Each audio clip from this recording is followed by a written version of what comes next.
और West Indies वालों सूजी है। नमस्ते मैं बहुआ, नमस्कार, जय हिंद, मैं हूँ रौनक। देख रहे हैं आप India West Indies special Rantantra. कल अंधेरी रात थी, पूरा हिंदुस्तान सो चुका था, लेकिन आपका भाई जग कर मैच देख रहा था, लग कर मैच देख रहा था। बीच बीच में एक दो बाल्टी बारिश ऊपर वाला गिराया जा रहा था, मतलब भाई साहब मैच में रुकावट आए जा रही थी। लेकिन जैसे ही ये डिक्लेयर किया गया कि इंडिया क्लीन स्वीप कर चुका है, मैच इंडिया को जीता हुआ घोषित कर दिया है, हम इतना जोर से चिल्लाया हूँ कि गले के साथ साथ शरीर का हर हिस्सा बैठ गया। तभी आपको आवाज थोड़ी अलग सी लग रही नहीं लग रही है? ये समस्या है क्या बोलने का। और ऐसी ही एक्साइटमेंट परसों आई थी। जी हाँ, बउआ ऐसे ही चिल्लाया था परसों जब महेंद्र सिंह धोनी इंस्टाग्राम पर 3 सेकंड के लिए लाइव दिखाई दिए थे। अगर आपने वो वीडियो नहीं देखी है तो थोड़ी झलकी दिखा दूं मैं आपको।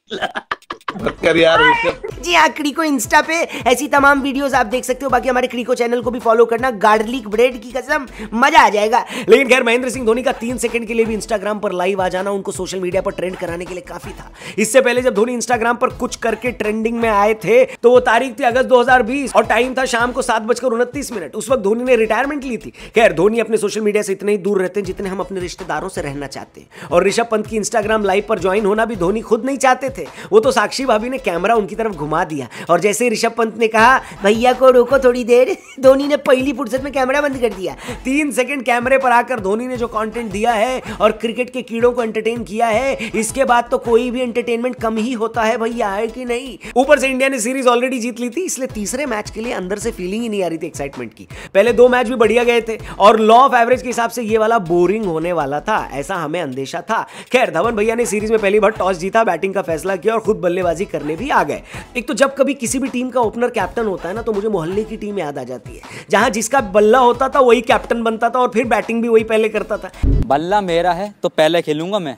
खैर, शिखर धवन ने शुभमन गिल के साथ एक आखिरी बार पारी की शुरुआत करी। आखिरी बार मतलब इस सीरीज में। हो सकता है जिम्बाब्वे में सिलेक्टर्स इसी ओपनिंग जोड़ी को मौका दे दे। जिस हिसाब से कल इन दोनों ने ओपनिंग करी है, देना भी चाहिए। दोनों ने बड़ी तसल्ली बख्श तरीके से वेस्टइंडीज के गेंदबाजों की मरम्मत चालू की। अपनी मर्जी से रन भागे, अपनी मर्जी से चौके छक्के मारे, गैप्स ढूंढे। बेसिकली दोनों ने खेला नहीं है, गुंडई करी है, गुंडई। साफ समझ में आ रहा था कि वेस्टइंडीज वाले तो विकेट नहीं ले पाएंगे। अगर ये दोनों ही गलती करें तो ओपनिंग साझेदारी टूट सकती है और वैसा ही हुआ। अपनी हाफ सेंचुरी पूरी करने के बाद धवन जब 58 रन बनाकर खेल रहे थे तो एक बड़ा शॉट लगाने के चक्कर में आउट हो गए। तीसरे नंबर पर खेलने आए श्रेयस अय्यर अपने साथ बारिश लेकर आए और गेम कम से कम 1.5 घंटे तक सस्पेंड रहा। जब चालू हुआ तो ओवर घटाकर 40 कर दिए गए। इसका मतलब था कि बचे हुए ओवरों में गिल और अय्यर को तेज खेलना था। दोनों ने किया भी वही। इतनी देर तक तो जो मैच बोरिंग लग रहा था अचानक से एक्साइटिंग लगने लगा। सिंगल डबल चौके छक्के में बदल गए। श्रेयस अय्यर इस सीरीज में अपनी तीसरी हाफ सेंचुरी लगाने से मात्र 6 रन दूर रह गए, लेकिन गिल अपनी सेंचुरी की तरफ बढ़ रहे थे। ऐसा लग रहा था कि आज गिल भैया ओडीआई में अपनी पहली सेंचुरी लगाकर ही मानेंगे, लेकिन इंद्र भगवान को कुछ और ही मंजूर था। जब गिल 98 पर खेल रहे थे तब एक और बार पानी बरसा। पानी क्या, आप तो गिल के अरमानों पर रायता बरस गया समझ लीजिए, क्योंकि अब की बार जब बारिश आई तो थोड़ी देर तक नहीं गई और अंपायरों ने इंडिया की इनिंग को डिक्लेयर घोषित कर दिया। उस वक्त तक टीम इंडिया 36 ओवर में 3 विकेट के नुकसान पर 225 बनाई थी, लेकिन डकवर्थ लुइस के हिसाब से वेस्टइंडीज को जीतने के लिए 35 ओवर में 257 का टारगेट मिला था। शुभमन गिल अपनी सेंचुरी भले ना पूरी कर पाए, लेकिन कल उनका वेस्टइंडीज के साथ मुकाबला देखने वाला था। पहले मैच में वो रन आउट हो गए थे, दूसरे में उन्होंने गैर जिम्मेदाराना शॉट खेलकर अपना विकेट दिया था, लेकिन कल वेस्टइंडीज के सभी गेंदबाजों के सामने गिल जमकर अड़े थे और बेहतरीन राइवलरी देखने को मिली। 35 ओवर में 257 रन का टारगेट मिला वेस्टइंडीज को। वेस्टइंडीज के लिए वैसे आसान तो तब होता है जब थोड़ी और बारिश हो गई होती और टारगेट 20 ओवर के हिसाब से मिलता, क्योंकि वेस्टइंडीज वाले तो 20 ओवर का क्रिकेट खेलने में एक्सपर्ट है। लेकिन जिस तरह से मोहम्मद सिराज ने अपना पहला ओवर डाला, टारगेट अगर 10 ओवर का भी होता ना तो वेस्टइंडीज वाले अपने पैंट में ही, जी हाँ, पैंट को ही आगे से गीली और पीछे से पीली कर दिए होते। गजब बेइज्जती है।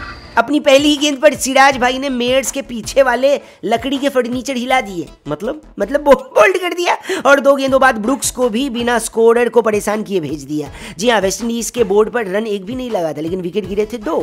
सिराज भाई ने सिर्फ 2 विकेट नहीं लिए बल्कि पूरे देश से दुआएं ली, क्योंकि एक बार तो लगा कि मैच सिराज भाई जल्दी निपटवा देंगे और हमारी नींद पूरी हो जाएगी, लेकिन फिर वही शे होप ब्रैंडन किंग के साथ पिच पर चिपक गए। दोनों ने तीसरे विकेट के लिए 47 की पार्टनरशिप करी। पिछले मैच के हीरो होप अब की बार वेस्टइंडीज को कोई होप नहीं दे पाए और 22 रन बना बनाकर चहल का शिकार बने। पूरन ने ब्रैंडन किंग के साथ मिलकर एक आखिरी कोशिश करी, दोनों के हिस्से 42 रन आए, लेकिन इन दोनों के आउट होते ही भारतीय गेंदबाजों ने हमारे जल्दी सोने का इंतजाम कर दिया। चहल ने 4 विकेट अपने नाम किए। वेस्टइंडीज के आखिरी 5 विकेट 5 ओवर में चले गए और गेंदबाजों ने जल्दी जल्दी वेस्टइंडीज की पारी समेटकर रात के 3 बजे हमें सुलाने भेज दिया। खत्म। पहले 2 क्लोज मैचों के बाद तीसरे मैच में टीम इंडिया ऊंट को पहाड़ के नीचे लेकर आई और बड़े आराम से ये मैच 119 रन से जीतकर व्हाइट वॉश कर दिया भाई साहब।